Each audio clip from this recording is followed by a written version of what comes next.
नमस्कार सभी दोस्तों को एक बार फिर से फाउंडेशन एकेडमी के YouTube चैनल में आप सभी लोगों का पुनः एक बार स्वागत। दोस्तों आज हिंदी का एक नया कॉन्सेप्ट मैं आपके सामने लेके आया हूं, तत्सम और तद्भव। तो दोस्तों मैं हर सब्जेक्ट के एक एक इंपॉर्टेंट टॉपिक आपके सामने लेके आता रहूंगा और जब मुझे मेरे चैनल में काफी सपोर्ट मिलेगा उसके बाद मैं अपने चैनल में प्लेलिस्ट के अकॉर्डिंग आप सभी लोगों को सभी सब्जेक्ट का टॉपिक वाइज आपको हर वीडियो प्रोवाइड करवाऊंगा।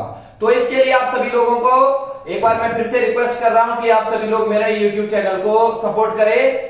तो दोस्तों टॉपिक पे आते हैं। ये वो टॉपिक है हिंदी सब्जेक्ट का जो हर एग्जाम में 2 नंबर का आता ही है और लगभग जो आज ये आपको व्हाइट बोर्ड में जो ये लिखा गया है, अगर आपने इसको अच्छे से समझने की कोशिश की तो 100% आप लगभग हजारों तत्सम और तद्भव अपने हिसाब से आप बना सकते हैं। रटना नहीं है, समझने की कोशिश करनी है। अगर आप लोग समझेंगे तो डेफिनेटली आप इस टॉपिक को समझेंगे और हर एग्जाम में अपने 2 नंबर पक्का करेंगे। तो दोस्तों स्टार्ट करते हैं। सबसे पहले तत्सम, यहां लिखा हुआ है सबसे पहले इसका संधि विच्छेद पूछा जाता है। तत् धन सम, तत्सम उसके समान यानी कि संस्कृत जो संस्कृत के समान है या संस्कृत में जो शब्द प्रयोग में लाए जाते हैं उनको तत्सम कहा जाता है। देखो ज्यादा मैं डेफिनेशन में नहीं जाऊंगा, डेफिनेशन कभी नहीं पूछी जाती इससे। हम इसके जो परिवर्तन होते हैं, जो क्वेश्चन एग्जामों में बनते हैं, हम उन्हीं क्वेश्चनों में सबसे ज्यादा डिस्कस करेंगे। और दूसरा है दोस्तों तद्भव। तद्भव संस्कृत शब्दों से परिवर्तित होकर जो शब्द बनते हैं उनको तद्भव कहा जाता है। तद धन भव इसका इसका आपका संधि विच्छेद है। और बात करते हैं दोस्तों इसमें ये वाले जो शब्द होते हैं ये संस्कृत भाषा में प्रयोग में किए जाते हैं या संस्कृत भाषा के शब्द होते हैं और ये जो शब्द होते हैं ये हिंदी भाषा के शब्द होते हैं। तो सबसे पहले नोट ये देखो, कुछ मैंने यहां पर लिखे हैं, ये वही शब्द है अक्षर त्र ज्ञ श्र अण य श श री और हलंत वाला र और आपका चंद्र बिंदु और व और विसर्ग और इसमें एक और है अणव। अणव भी अणव हो गया। अगर ये शब्द ये वर्ण किसी भी शब्द में मिलते हैं तो आप आसानी से उस शब्द को तत्सम लगा सकते हैं, क्योंकि आपको मेनली जो क्वेश्चन पूछा जाता है वो तत्सम और तद्भव ही पूछा जाता है कि निम्नलिखित में से कौन सा शब्द तत्सम है या निम्नलिखित में से कौन सा शब्द तद्भव है। तो अगर आपको ये अगर मिलते हैं शब्द में, देखो 90% जो क्वेश्चन बनते हैं दोस्तों वो इन्हीं से बनते हैं। डायरेक्टली आप यहीं से पूरे कॉन्सेप्ट को क्लियर कर सकते हैं और हजारों तत्सम और तद्भव खुद से बना सकते हैं। तो इसके नियमों में चलते हैं। तो नियमों में आप सबसे पहला नियम मैंने आप लोगों के लिए यहां पर मेंशन किया है अक्षर। अक्षर को जब ये अक्षर क्या होता है हमेशा तत्सम होता है और इसका जो तद्भव जो रूपांतरण होता है ख और छ के रूप में होता है। ध्यान दीजिए यहां मैंने क्षीर लिखा है तो क्षीर का जो रूपांतरण है दोस्तों वो क्या है, खीर। एक बार आप सभी लोग इसका स्क्रीनशॉट ले लें, क्योंकि जब इसमें रफ कार्य चलेगा तो आपको उसमें बीच में समझ में नहीं आएगा। आप सभी लोग एक बार इसका पूरा स्क्रीनशॉट लीजिए, बहुत इंपॉर्टेंट टॉपिक है और हर एग्जाम में आपको काम आने वाला है। अब बात करते हैं दोस्तों, यहां पर लिखा है साक्षी। साक्षी का अक्षर को भी चेंज कर दिया गया, किसमें, क्षी को खी में चेंज किया गया, यानी क्षी को खी में परिवर्तन किया गया। तो आपको पता है यहां पर अक्षर लगा है तो ये हमेशा आप इसको आंख बंद करके लगा सकते हैं कि ये क्या होगा, तत्सम होगा। और यहां पर ख लगा हुआ है तो आपको पता है ख क्या रूपांतरण रूप है यानी कि तद्भव है, तो आप आसानी से इसको तद्भव लगा सकते हैं। क्षेत्र, क्षेत्र का दोस्तों क्या बनता है, क्षेत्र। अक्षर को ख में परिवर्तित किया गया है। अक्षर, अक्षर को दो तद्भव में बदला जाता है, आखर भी कहा जाता है और अक्षर भी कहा जाता है। अब बात करते हैं परीक्षा।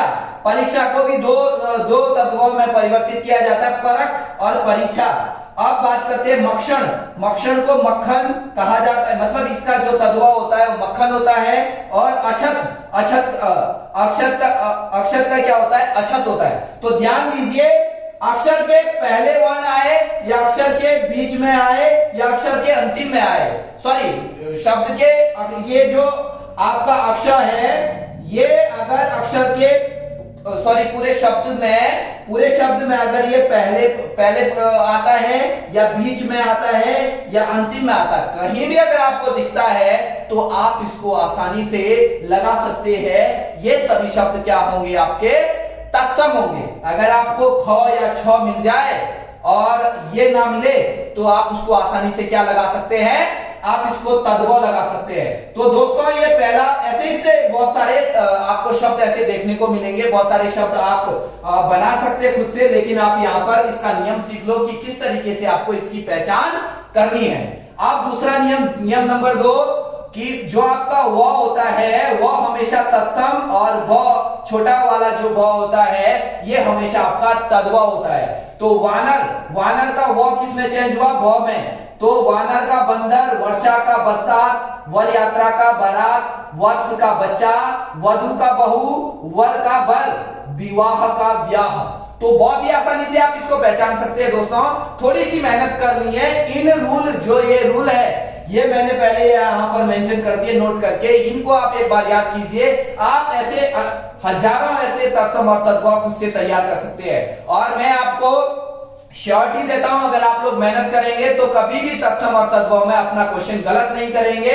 आने वाले एग्जामों में आपके 2 नंबर आज पक्के होने वाले हैं। बीडीओ बीपीडीओ उत्तराखंड के जितने भी एग्जाम होंगे उनमें भी और सेंट्रल लेवल में जहां भी हिंदी पूछी जाती है वहां ये क्वेश्चन 100% आपको देखने को मिलेगा और 1 से 2 नंबर का जरूर आता है। अब बात करते हैं श। ये हमेशा क्या होता है, तत्सम होता है, और ये इसका जो रूपांतरण होता है के रूप में ये आपका तद्भव होता है। तो श्वेत का सफेद, श्यामल का सांवला, आदर्श का आरसी और दर्शन का दर्शन, शब्द का शब्द, राशि का रास,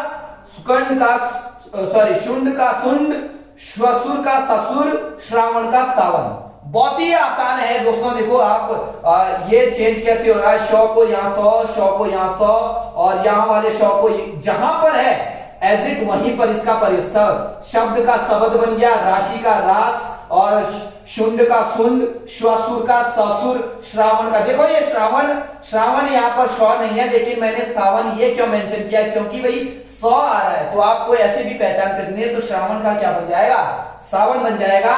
तो दोस्तों ये 3 नियम आपके हुए कंप्लीट। अब बात करते हैं अणव का नौ, यानी कि अणव हमेशा किस में होगा दोस्तों, तत्सम में होगा, और नौ हमेशा किस में होगा, तद्भव में होगा। तो करुण का क्या बनेगा, करुण, नौ देखो चेंज हुआ, नौ किस में चेंज हुआ है, 9 में। किरण का क्या बनेगा, किरण। करुणा का क्या बनेगा, करुणा। देख लो या अणा या ना, या अण या न, हर जगह आपको ऐसे देखने को मिलेगा। आप मात्र एक क्या नाम, जो ये री है, री भी अपने आप में क्या है, देखो आप जब वर्णमाला पढ़ते हैं तो वर्णमाला में भी क्वेश्चन बनता है, री अपने आप में क्या है दोस्तों, एक संस्कृत वर्णमाला का वर्ण है। तो री भी हमेशा किस में पढ़ा जाता है, तत्सम में पढ़ा जाता है। अब देखो इसका प्रयोग कैसे किया जाता है। मृतिका देखो री की मात्रा यहां पर लगी है, मृतिका का क्या बनेगा, मिट्टी। मृतिका अपने आप में तत्सम है, जबकि मिट्टी आप क्या है, तद्भव है। तो घृणा का घीन, ग्रीत का घी, दृष्टि का दीठी और व्रत भार्या का भार्या। तो इस तरीके से आप री के भी बहुत सारे जितने भी आपको शब्द मिलेंगे आप उसका इस तरीके से प्रयोग कर सकते हैं। इसका परिवर्तन रूप बहुत कम पूछा जाता है। शब्द की पहचान सबसे ज्यादा पूछी जाती है कि कौन सा शब्द तत्सम है, कौन सा शब्द तद्भव है, कौन सा शब्द देशज है, कौन सा शब्द विदेशज है। वो टॉपिक भी मैं आप सभी लोगों के सामने लेके आऊंगा जरूर। अब बात करते हैं त्र की, अक्षर त्र क्या। देखो मैंने ये जो पहला टेबल बनाया है, तो त्र में भी देखो रात्रि अपने आप में क्या है दोस्तों, तत्सम है, और रात्रि का तद्भव होता है रात, राजपुत्र। देखो त्र लगा है तो राजपुत्र का क्या बनेगा, राजपूत।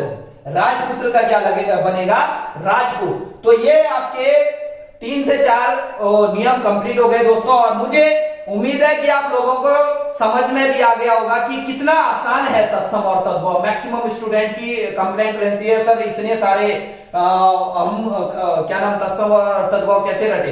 रटना नहीं है, समझना है चीजों को। जितना ज्यादा आप समझेंगे उतना अच्छा आप आगे एग्जामों के लिए अच्छी प्रिपरेशन करेंगे। और आपको पता है उत्तराखंड में बहुत सारी वैकेंसीज है और बहुत सारे ऐसे एग्जाम है जिसमें आपको हिंदी का बहुत इंपॉर्टेंट रोल रहने वाला है और 2 नंबर का हर एग्जाम में दोस्तों आएगा। इसलिए आप इस टॉपिक को बहुत अच्छे से समझने की कोशिश करें। जिन लोगों को समझ में ना आए वो मुझे कांटेक्ट कर सकता है, मैं फिर से उसको और अच्छे से समझा सकता हूं।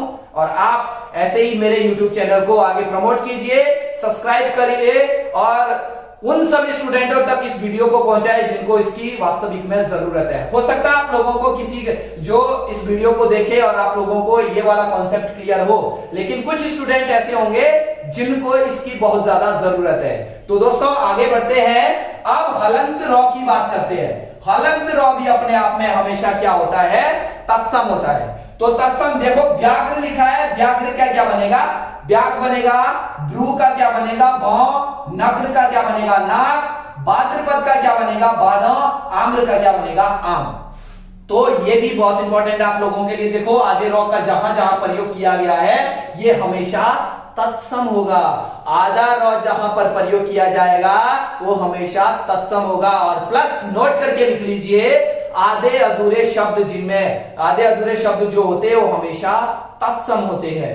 अब बात करते हैं दोस्तों य की। य भी हमेशा आपका क्या होता है, तत्सम होता है। देखो युग, युग का बनता है जुग, यानी कि य किसमें प्रयोग किसका, य का प्रयोग सॉरी य की जगह में तद्भव में क्या आएगा, ज। तो युग का बनेगा जुग, युवा का बनेगा जवान। देखो मैंने इस वर्ड पर इतने सारे वर्ड आना थोड़ा असंभव था, इतने सारे शब्द मैं नहीं लिख पा रहा था। मैंने सिर्फ आपको सिखाया कि आपको करना क्या है। आप खुद से ऐसे लाखों शब्दों को ढूंढ सकते हैं, लाखों शब्दों के तत्सम और तद्भव बना सकते हैं। और अब बात करते हैं श की। षष्ठ का बनता है छठा, आशीष का बनता है आशीष। तो ये वाला जो श है दोस्तों ये भी परिवर्तित होता है किसमें, 100 + 6 में, 2 में इसका प्रयोग कर सकते हैं जैसे हमने अक्ष का किया था।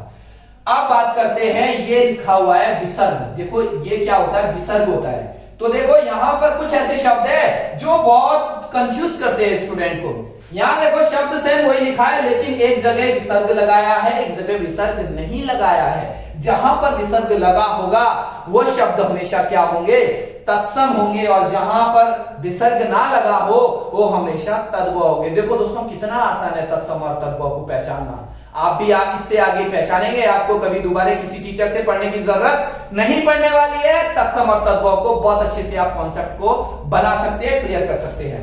अब बात करते हैं चंद्र बिंदु और ये क्या नाम, देखो चंद्र का चांद। ऐसे बहुत सारे क्वेश्चन मिलेंगे। देखो मेरे को ज्यादा टाइम नहीं मिल रहा था इसलिए मैंने बहुत कम क्वेश्चनों को, बहुत कम शब्दों को यहां पर लिखा है। बात शब्दों की नहीं है, बात है कॉन्सेप्ट को समझने की। और आप सभी लोग समझ भी गए होंगे किस तरीके से इस तत्सम और तद्भव को आप लोगों को करना है। तो यहाँ देखो कुछ ऐसे शब्द लिखे हैं कि जरूरी नहीं है कि चंद्र बिंदु और ये देखो चंद्र बिंदु का देखो ऊपर यहाँ पर चंद्रमा बिंदु जहां लगता है वो हमेशा क्या होता है, देखो गेहूं के ऊपर मुंह, गेहूं, मूछ, गांव, इनमें क्या है, ये हमेशा क्या है, तद्भव है। जहां आपको चंद्रमा बिंदु मिले वो हमेशा तद्भव होगा, जहां पर सिंगल बिंदु मिले ऊपर वो हमेशा तत्सम होगा। तो दोस्तों उम्मीद करता हूं आप लोगों को ये कॉन्सेप्ट बहुत अच्छे से समझ में आया होगा और आगे भी ऐसे बहुत सारे इंटरेस्टेड टॉपिक मैं लेके आऊंगा। पूरा हिंदी के एक एक कॉन्सेप्ट आप सभी लोगों को अपने YouTube चैनल के माध्यम से आपको प्रोवाइड करवाऊंगा। आप लोग थोड़ा सा फ्री ऑफ कॉस्ट, इसका कोई कोर्स का कोई चार्जेस नहीं रहेगा। आप लोग इस कोरोना महामारी के बीच में आप अपने घर में हैं, सुरक्षित रहें, स्वस्थ रहें और ऐसे ही पढ़ते रहें। अपने सपनों को साकार करने की दिन रात मेहनत करें, स्वतः ही आप एक दिन सक्सेस होंगे। आप हमारे साथ जुड़े रहें। तो आज के लिए इतना ही, धन्यवाद।